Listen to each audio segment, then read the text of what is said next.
Okay, this one's number 4.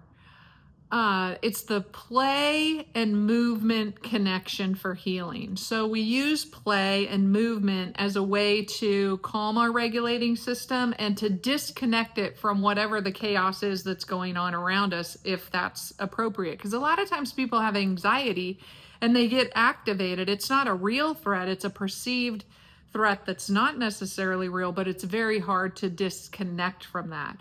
So one of the ways that we do that is we engage the brain in an active play or movement situation, and that disconnects that feeling of anxiousness from the brain and the body, which is really helpful.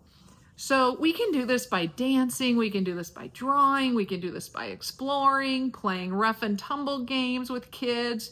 But what we want to do is to have the brain and the body connect in a way that allows it to perceive information accurately. Whether there's a stressor, it helps us to release our stress. It helps us to activate and move it through our body to the next place. So I grew up surfing, and I learned to surf when I was like 12.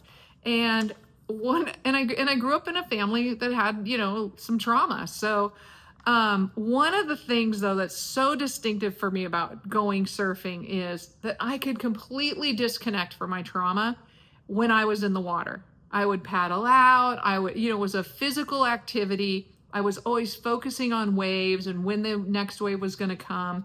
So this physical activity, I never associated any of my trauma or anything bad happening while I was surfing.